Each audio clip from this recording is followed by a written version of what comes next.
Good afternoon, everybody. It's great to be here today, and thank you for sharing this session with me. I'm a big analytics and infographics fan, and I know I'm supposed to introduce myself this afternoon, so I figured I'd go with something a little bit different, which is the big data, bio data on me.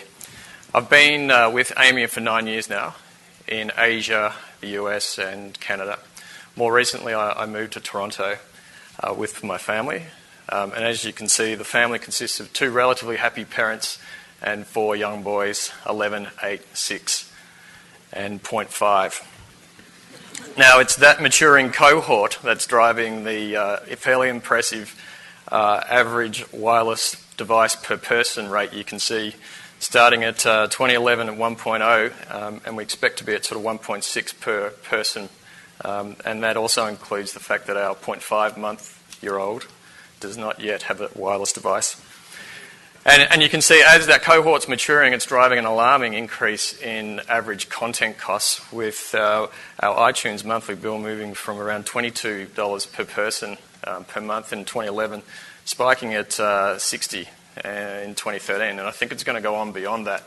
Thankfully, it's not yet driven by Justin Bieber content. Our recent move has also created quite a serious decline in frequent flyer miles accumulation, as you can see, peaking in 2010 at 350,000 miles as I commuted from Sydney to Toronto. And in 2012, we hit around about 140,000 miles. Now, the upside to all of that is I estimate there's about a 33% lower probability of me being divorced in fiscal 2013, which is a great benefit. So a couple other interesting data points to note.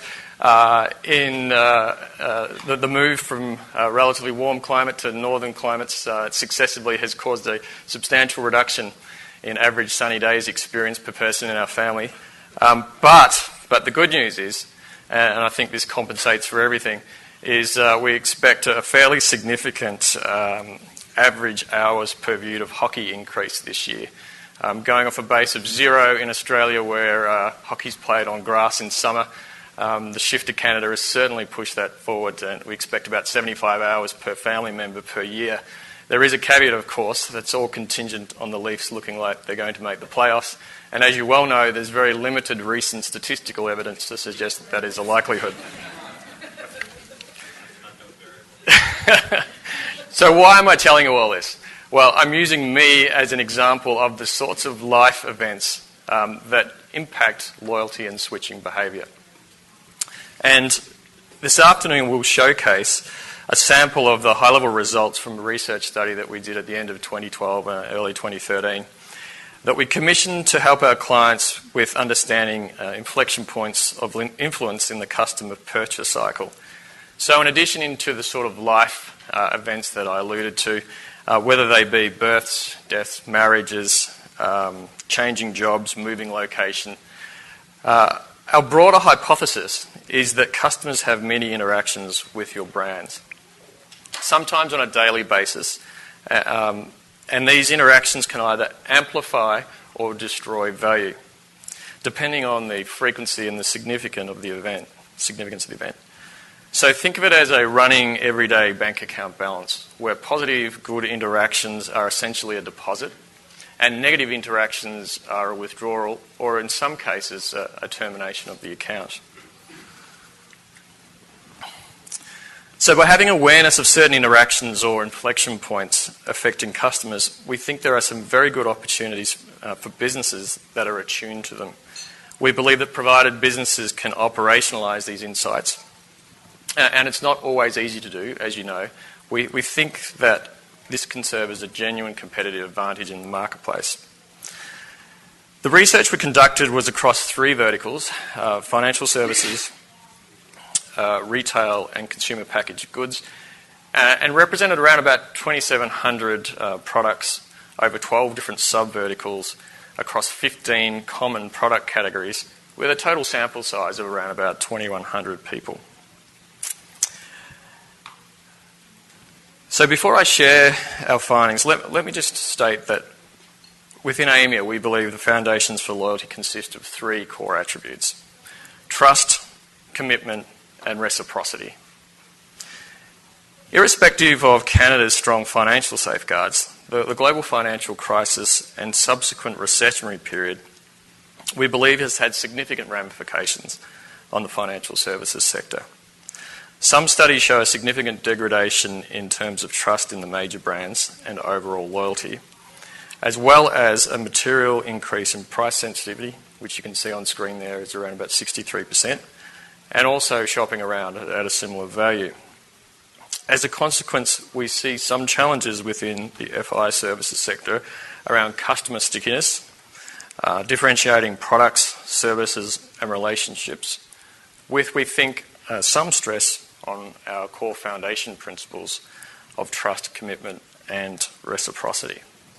So when we specifically asked consumers why they moved from their main banking provider, it was not all that surprising to see price and service elements rise to the top as expectations increased over the year and customers migrated between banks. With greater transparency and higher expectations driving these switches, some banks struggled to move beyond transactional-based loyalty despite having access to significant data sets. And increasingly across all of the sectors in which we do business with, we see that customers have higher expectations than just transactional loyalty.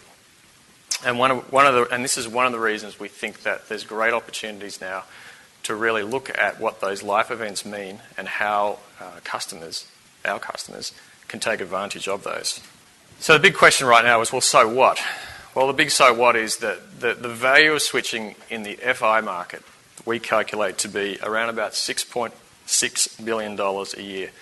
And by that we mean that's the total value that's drifting between banks as customers switch products and services. And that's based upon the number of people who have switched products in the last 12 months. So what this means in terms of numbers is that of the 25 million Canadians over the age of 18, nearly a quarter switched a product within the last year, which represents around about 5.5 million switches. Our research found that 1.4 products are switched on average per person, representing almost 8 million product switches per annum.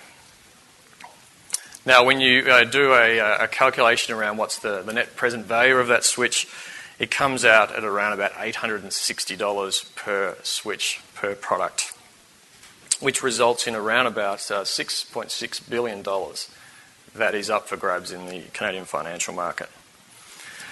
So in the context of a relatively low growth environment for most major financial institutions, capturing a significant proportion of this drift might conceivably allow them to return to revenue pre-recession revenue levels. While for others it could propel them to compete for industry leadership status.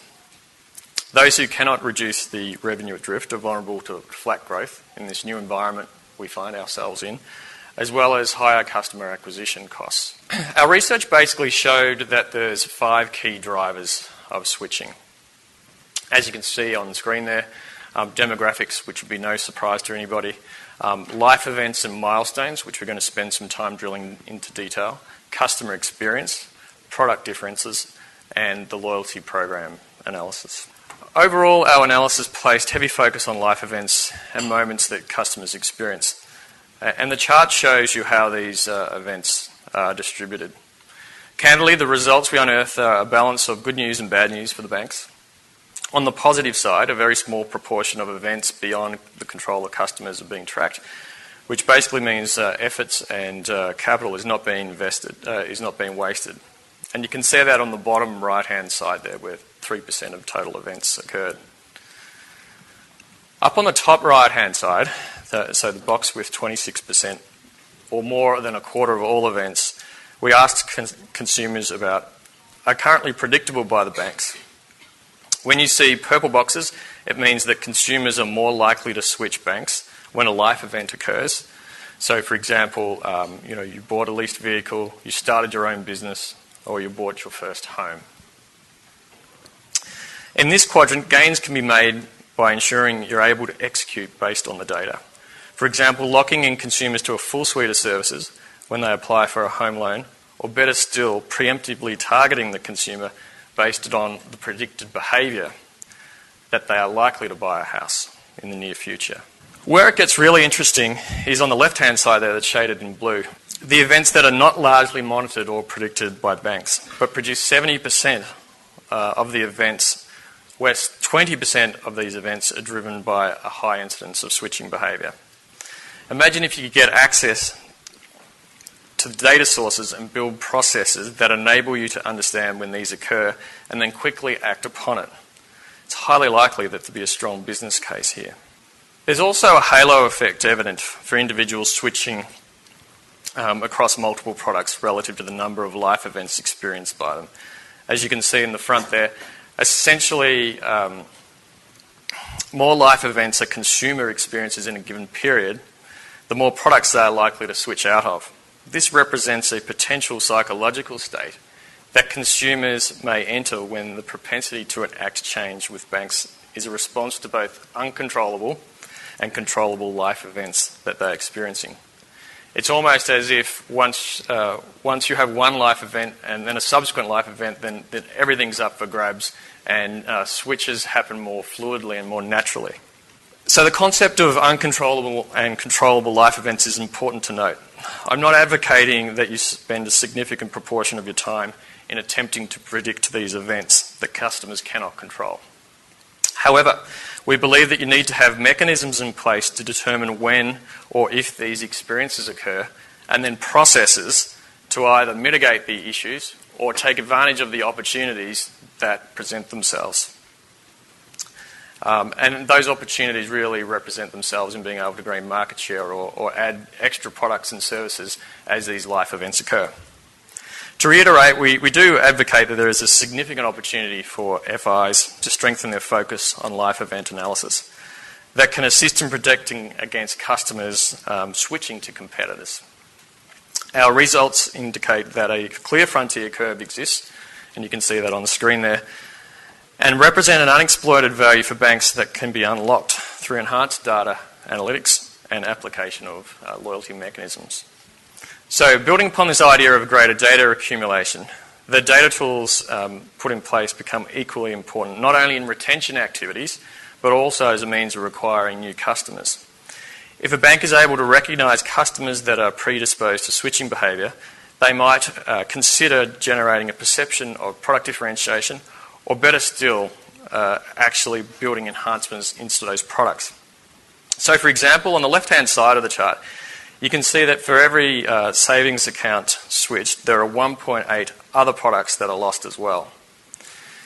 So if you look at the impact of savings account switching, with 1.4 billion in potential value, savings accounts are one of the most lucrative areas to target for potential switching, and yet from a product point of view are one of the most undifferentiated. We know from other markets, for example the UK, where everyday banking products have been successfully differentiated and enhanced with different optional and embedded features.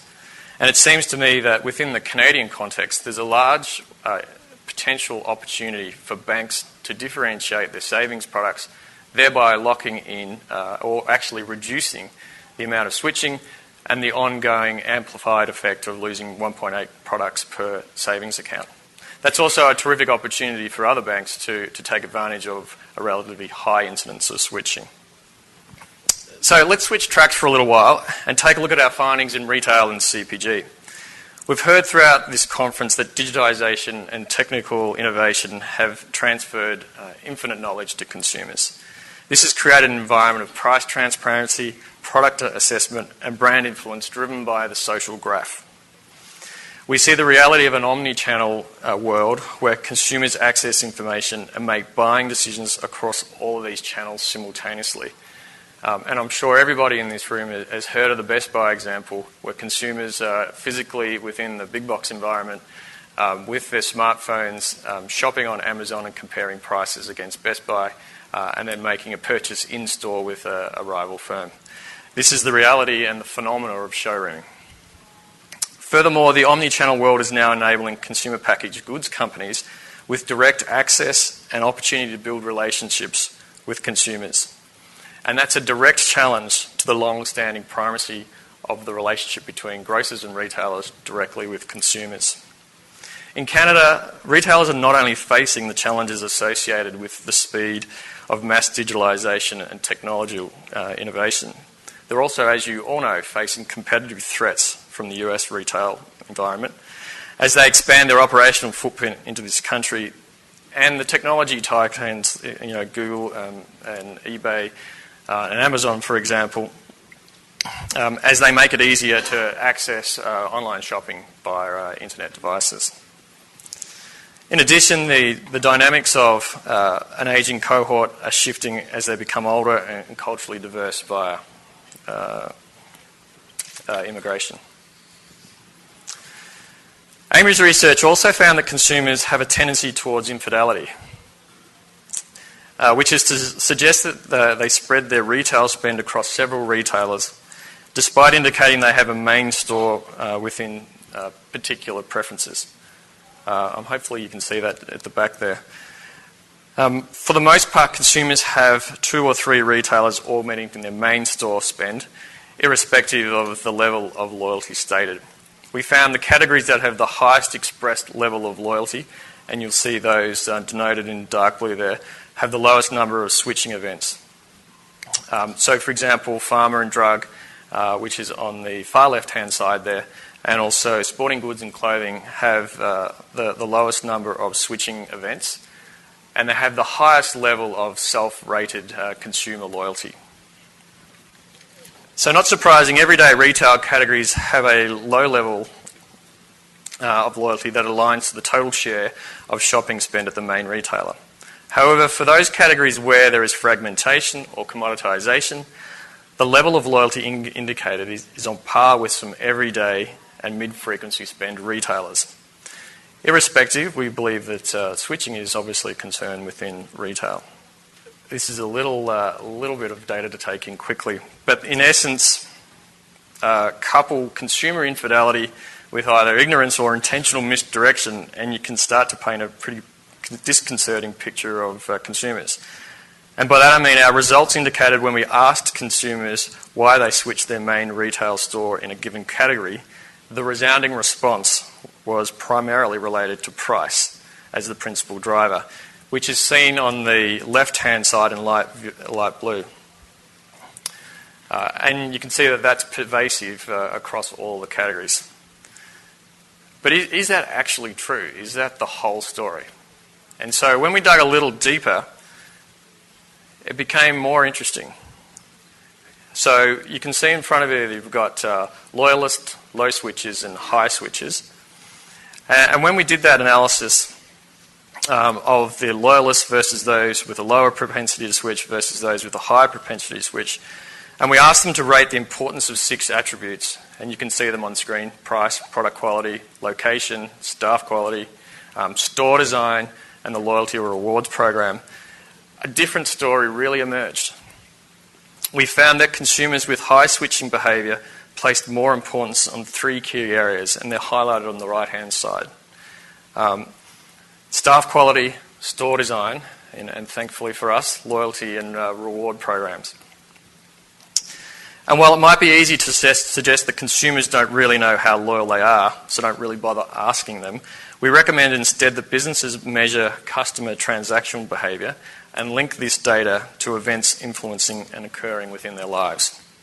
And there are a number of techniques to do that. So the implication for retailers is that switching, in terms of switching, price may be a convenient scapegoat, but perhaps the real answer is more complex than just what your consumers say around price.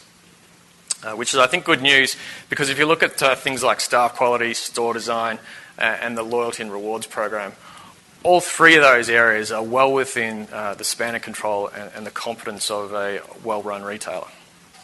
So I'd like to just quickly link back to the heat map that we showed before, which is really about the importance of life events and milestones, because we really do believe these are a true differentiator for enabling actions that deepen customer relationships.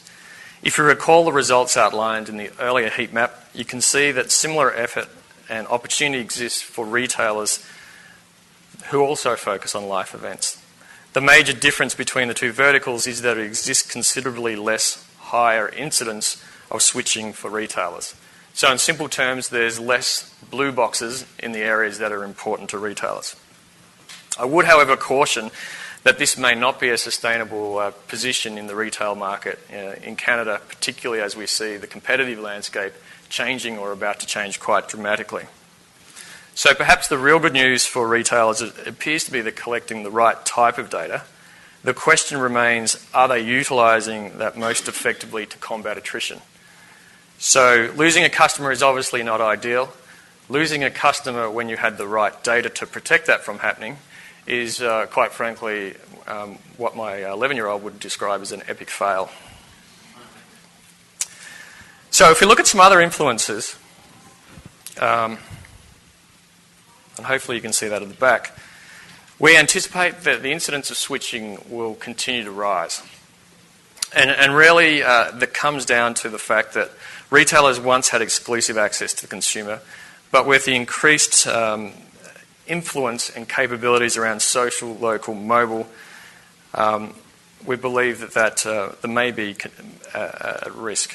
And so if you take a look on the left-hand side there, and these are consumer packaged goods companies, you can see that there's a bunch of them, whether it's Dove or Heineken or Tide, and this is US data, who have significant social media presence, both from a Facebook point of view and also from a Twitter point of view. And they're using that to engage in a one-on-one discussion with their customers.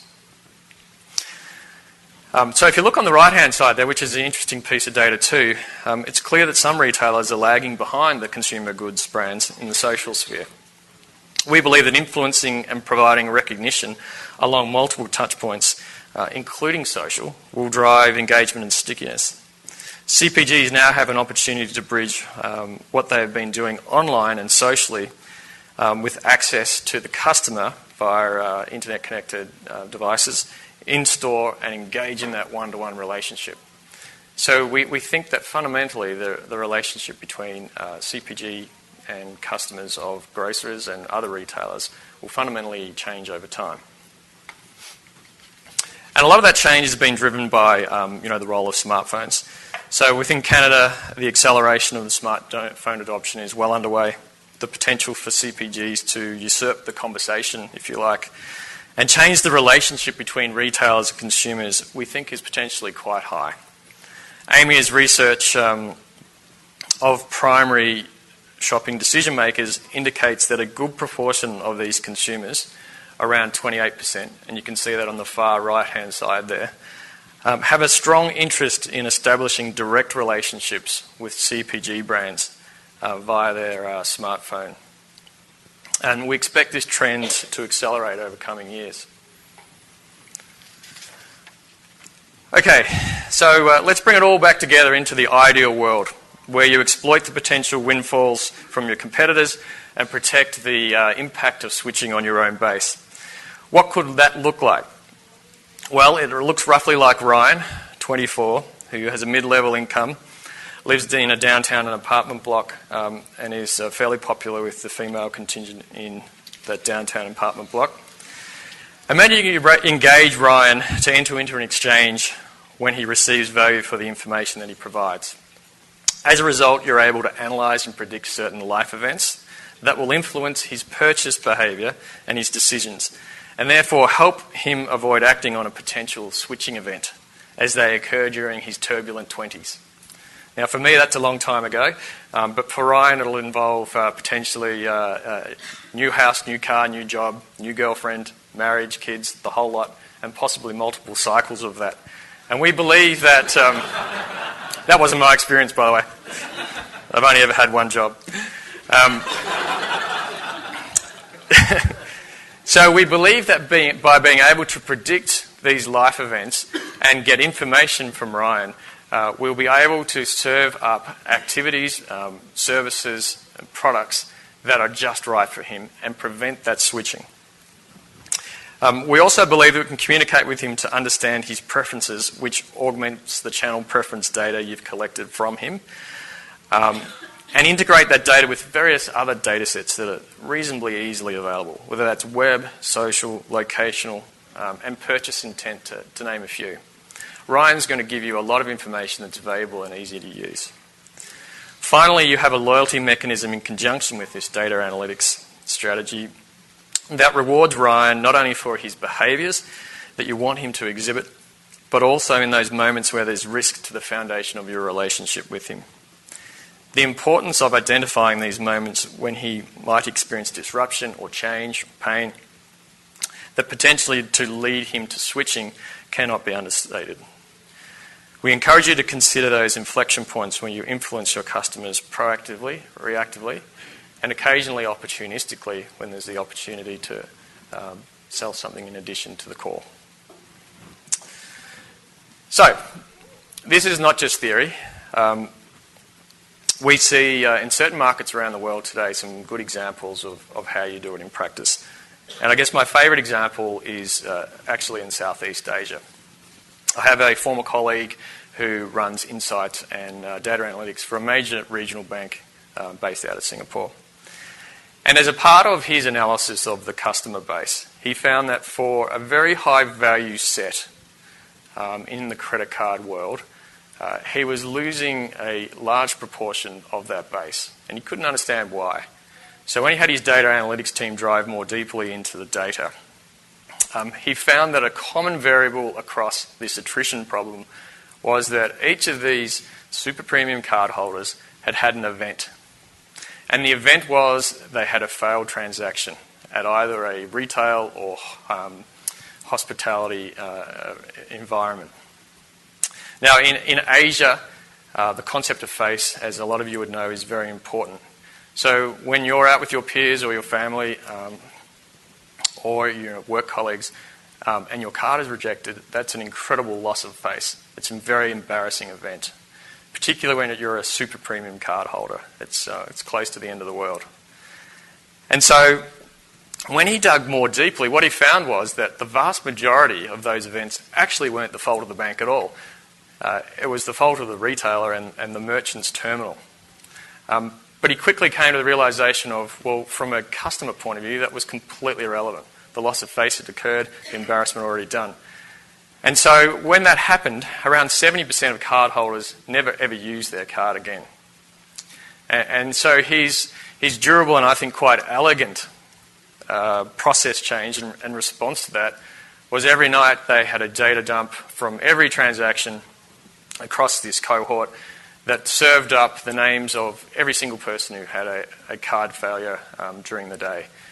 And off the back of that, each person who experienced a card failure was assigned an account manager automatically overnight, and then the next business morning the account manager would make a call to the person affected, explaining what had happened, explaining what wasn't necessarily their fault, but then providing some sort of loyalty mechanism. And off the back of that, he was able to avoid more than 75% of potential switching events and reactivate that spend.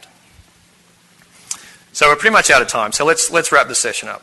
I recognise that I've bombarded you with lots of data, and it's not possible to really do justice to the depth of the thinking in the data in 25 minutes. We've showcased a mixture of results that speak to a combination of market dynamics, consumer behaviour, business issues, and challenges that banks, retailers and consumer packaged goods will continue to experience. So when you distill it all down, I think there's really 5 key learnings that I'd like to leave today. Number 1 is data will provide the answers, but the real value is in the quality and the speed of the execution. Number 2 is that it's possible and desirable to build situational and lifestyle applications that drive that structured loyalty off the back of life events. In our experience, a test and learn mindset is essential, tackling the big problem switching areas first. And we also believe that solutions closest to the switching moment that are both simple, practical and actionable will drive most of the value more quickly.